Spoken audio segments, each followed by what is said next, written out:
Hello children, hope you all doing good. Let's start today's chapter, living organisms. Introduction. Our earth contains a variety of living and non-living things. For example, a bird flying in the sky is a living thing, but a cloud or kite flying in the sky are non-living things. All of them show movement, yet one is living and the other two are non-living. A chair and table are non-living. They cannot move around. Plants also remain at one place but are living. Therefore, we need to understand the characteristics of living and non-living things. Though we explore a lot of differences between living and non-living things, there are some similarities. All living and non-living things are formed of matter and both of them consist of structural units. देखिए इस अर्थ में बहुत सारे आपके living things हैं, बहुत सारे आपके नॉन लिविंग थिंग्स हैं, राइट? कुछ आपके लिविंग थिंग एक जगह पे रहते हैं, जैसे कि प्लांट्स की बात करें, बाकी आपके जो लिविंग थिंग है वो एक जगह से दूसरी जगह मूव करते हैं. तो लिविंग थिंग्स में कुछ डिफरेंसेस होते हैं और उनमें कुछ सिमिलैरिटीज भी होती हैं. Cells are known as the structural units of living things. These cells are formed of atoms. Yet the smallest unit of the matter from which a non-living thing is made up of is also an atom. All living and non-living things contain weight and also both of them occupy space. Unless we learn about the different features and distinctive characteristics of living things, we may not differentiate between living and non-living things. Let us study more about the characteristics, features of living things. तो देखिए सबसे पहले जो sales हैं आपके, इनको कहा जाता है लिविंग थिंग्स का स्ट्रक्चरल यूनिट्स. ये जो सेल्स हैं ये आपकी एटम से बने होते हैं, राइट? अब देखिए जो लिविंग थिंग या नॉन लिविंग थिंग में they contain weight, they both of them occupy space, यानी दोनों ही मैटर है. तो देखिए सबसे पहले हम इनके कैरेक्टरिस्टिक्स को जानते हैं. Characteristics of living things. All living things, be a plant और animal, show some common characteristic which make them different from non-living things. Did you know viruses are things that have characteristics, features of both living and non-living? आपके जो viruses हैं वो living and non-living दोनों के ही characteristics को show करता है. Respiration. All living organisms breathe. They inhale oxygen and exhale carbon dioxide. This process of inhalation and exhalation is called breathing. We are already aware that during photosynthesis, plants release oxygen and carbon dioxide is a byproduct of respiration. Let us execute an activity to prove that carbon dioxide is released during respiration. अच्छा देखिए जितने भी living organisms होते हैं वो breathe करते हैं, वो इनहेल करते हैं ऑक्सीजन को और कार्बन डाइऑक्साइड को एक्सहेल करते हैं. जैसे कि आपको पता है प्लांट्स जब अपना खाना बनाते हैं तो वो कार्बन डाइऑक्साइड लेते हैं and then they release oxygen. अब एक एक्टिविटी करते हैं, activity 7.1. Take lime water in a clean test tube. Fix rubber stoppers with 2 holes in the test tube. Insert the glass tube into these holes. Now slowly breathe out into lime water test tube through glass tube. What do you see? The lime water turns milky, showing the presence of carbon dioxide in the exhaled air. आपको lime water लेना है clean test tube में. इसके ऊपर आपको rubber stopper को fix करना है 2 होल्स के साथ, जैसे कि आपको देखिए इसमें शो किया गया है. अब आपको एक ग्लास ट्यूब को यहाँ से इंसर्ट करना है इन होल से.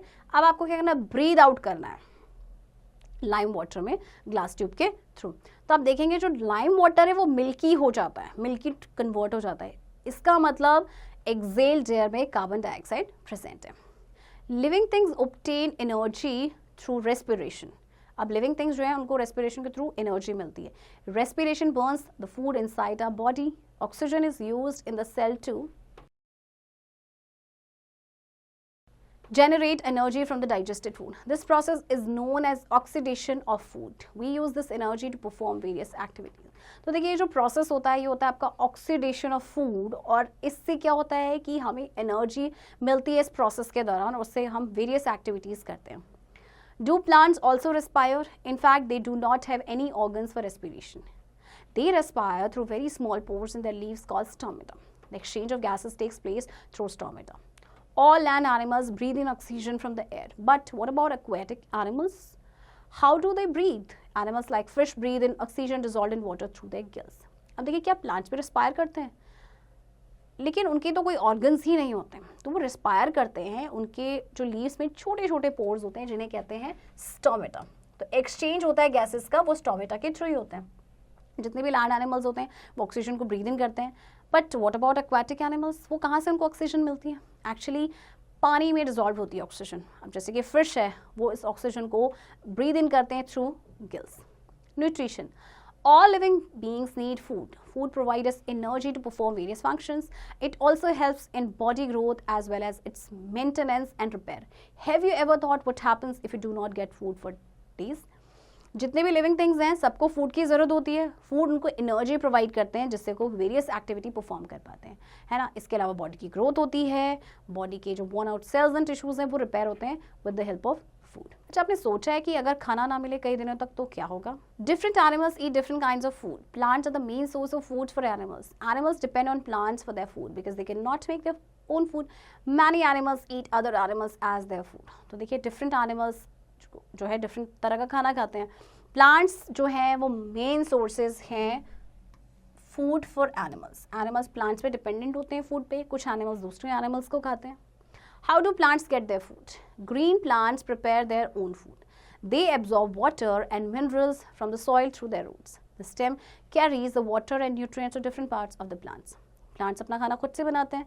ये water and minerals को absorb करते हैं soil से through their roots. इसके बाद जो stem है वो water and nutrients को carry करती है plant के different part तक. Plants prepare their food with the help of sunlight, carbon dioxide, water and chlorophyll. This process of food manufacture is called photosynthesis. Plants are called autotrophs because they make their own food. अच्छा देखिए, photosynthesis के process के बारे में आपको पता ही है. Plants carbon dioxide, sunlight, water and chlorophyll की हेल्प से खाना बनाते हैं इस प्रोसेस में. एंड प्लांट्स को कहा जाता है ऑटोट्रॉप्स. व्हाई? बिकॉज ये अपना खाना खुद से बनाते हैं. Animals and human beings who depend on plants and other animals for food are called heterotrophs. Animals and human beings को कहा जाता है हेटेरोट्रॉप्स क्योंकि ये अपना खाना खुद से नहीं बनाते हैं, ये डिपेंडेंट होते हैं प्लांट्स और एनिमल्स पे. Growth. Growth is a characteristic feature of living thing. Both plants and animals grow in size. A baby grows up to be a young man or woman. Similarly, a small plant also grows into bigger plant and finally becomes a tree.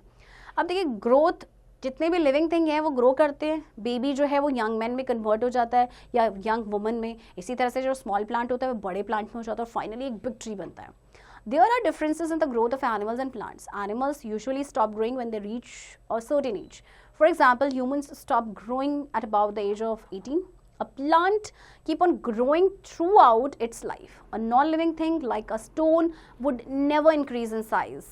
In a unicellular organism like amoeba, growth would result in increase in size of its single cell. अब देखिए growth animal and plant की differ करती है. Animal जो है एक certain age के बाद ग्रो करना स्टॉप कर जाते हैं. एंड जैसे ह्यूमंस की बात करें तो वो लगभग आपके 18 की एज के बाद ग्रो करना बंद कर देते हैं. बट प्लांट थ्रू आउट अपनी लाइफ ग्रो करते रहते हैं. नॉन लिविंग थिंग की बात करें जैसे स्टोन, क्या वो अपने साइज में कभी ग्रो करेगा? बिल्कुल भी नहीं करेगा, है ना. अगर आपका कोई यूनिसेलुलर ऑर्गेनिज्म है, यूनिसेलुलर यानी कि जो सिंगल सेल से बने होते हैं जैसे कि अमीबा, वो कैसे ग्रो करेगा? वो आपका ग्रो करेगा उसके जो सिंगल सेल है उसमें जब ग्रोथ होगी, उसके साइज में जो वो बढ़ेगा. But in an elephant the growth take place considerably. Movement. Living beings can move from one place to another. Different animals move differently using different parts of their body. You must have seen that birds fly, fish swim, snakes crawl, rabbits hop, frogs jump. Birds use their wings to fly, fish swim with the help of fins. Animals such as cats, dogs and deer have limbs to walk with. The movement of animals from one place to another is known as locomotion. अब देखिए living thing जो है एक जगह से दूसरी जगह move करते हैं, राइट. आपने देखा होगा बहुत सारे एनिमल्स हैं, बर्ड्स हैं, ये सारे क्या करते हैं? मूव करते हैं. तो जो एनिमल्स का मूवमेंट होता है from one place to another, that is known as locomotion. Unlike animals, plants do not move about. This is because the plants synthesize their own food by photosynthesis and need not move around in search of food like animals. However, plants also show movement, but they show movement in their parts. अब देखिए plants move क्यों नहीं करते? क्योंकि उन्हें खाने की तलाश में जाना ही नहीं होता, वो खुद से अपना खाना प्रिपेयर करते. But they show some movement. Examples: if we touch a touch me not plant, we can see it folds and unfolds its leaves. अगर आप touch me not की plant को touch करेंगे तो अपनी leaves को वो fold कर लेता है, right? If we keep a sunflower plant with flowers out in the sun, we see that the flowers change their position to the face the sun. अब देखिए सनफ्लावर प्लांट को, जिसमें फ्लावर आया हुआ है, अगर आप उसको रखते हैं तो अपनी पोजीशन वो सन की तरफ कर लेता है, जिस तरफ ये सन होगा वो उस तरफ फेस कर लेगा.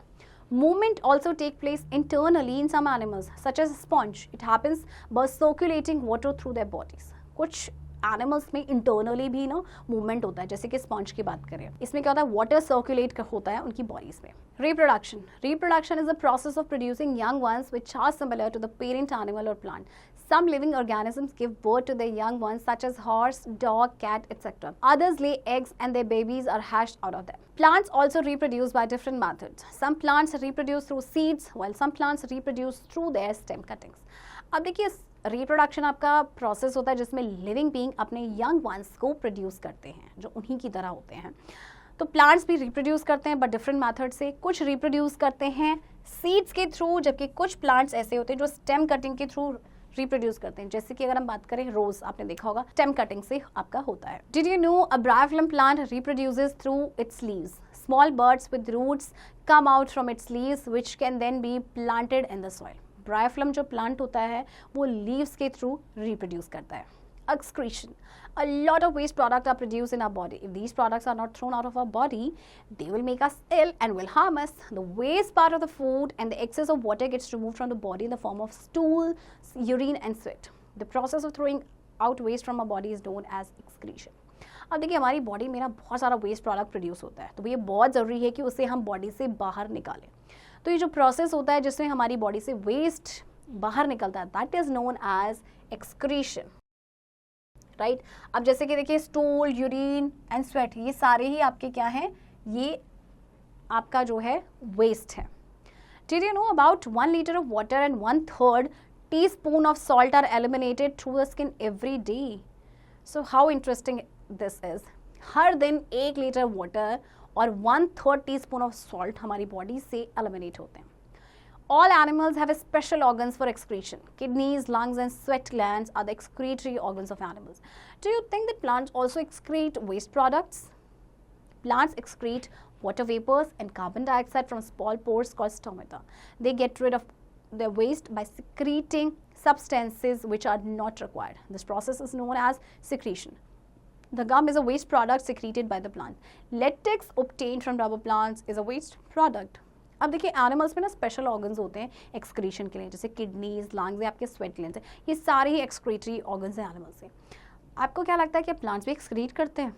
ऑफ कोर्स करते हैं. एक तो वाटर वेपर एक्सक्रीट करते हैं, दूसरा स्टोमेटा के थ्रू वो कार्बन डाइऑक्साइड को एक्सक्रीट करते हैं. राइट. अब क्या होता है कि जो वेस्ट होता है वो क्या करते हैं, उससे कैसे वो गेट रिड करते हैं, बाय सिक्रीटिंग सब्सटेंसेस जिनको ज़रूरत ही नहीं होती है. तो इस प्रोसेस को बोलते हैं सिक्रीशन. जैसे गम जो प्लांट से आपको मिलता है, that is a waste product जो प्लांट सिक्रीट करते हैं.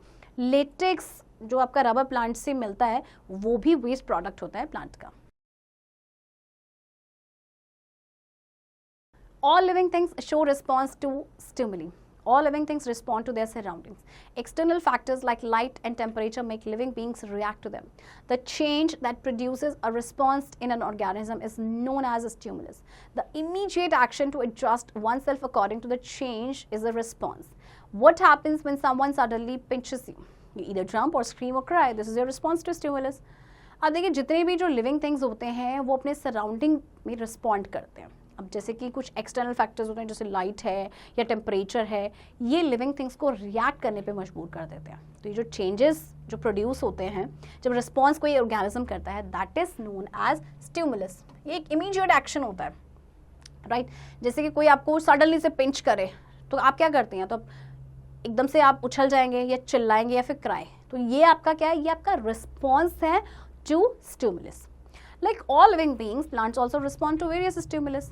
They wilt when the temperature is high. They grow towards light.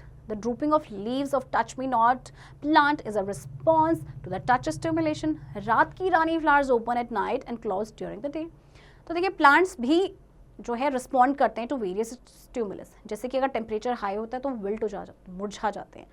ये लाइट की तरफ ग्रो करते हैं. हमने टच मी नॉट की बात की थी, उसको जब टच किया जाता है उसकी जो लीव्स होती है वो ड्रूप हो जाती हैं. इसी तरह से जो रात की रानी जो फ्लावर है वो सिर्फ रात को ही ओपन होता है एंड डे के टाइम वो क्लोज हो जाते हैं.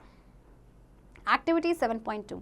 Take a small potted plant and place it near a window from which light can enter. After a few days, you will notice that it has bent towards the light. What made the plant to do this? This response of a plant to light is known as phototropism.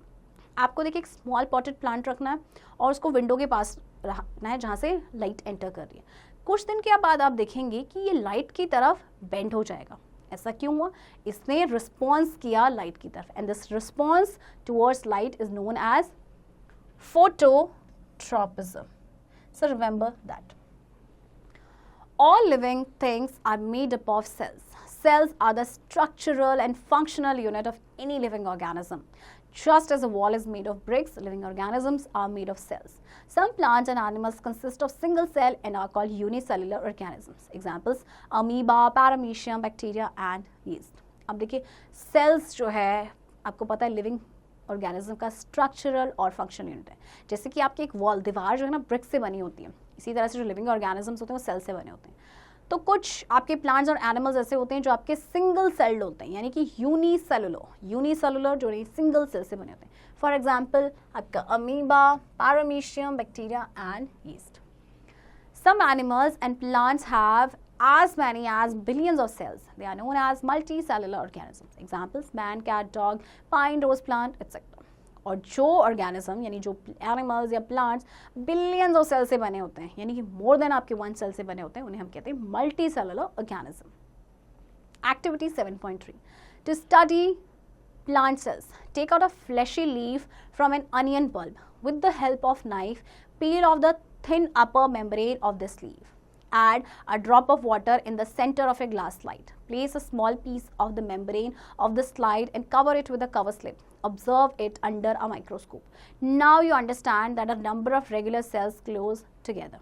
अब आपको देखो क्या करना है, एक fleshy stem लेना है onion bulb का और नाइफ की हेल्प से उसका जो अपर मेम्ब्रेन होता है लीफ का उसको निकालना है. उसमें फ्यू ड्रॉप्स डालना है वाटर के ग्लास और उसको रखना है ग्लास स्लाइड के सेंटर में. फिर आपने उसमें रखना है वो जो स्मॉल पीस ऑफ मेम्ब्रेन था स्लाइड का एंड देन कवर करना उसको कवर स्लिप से.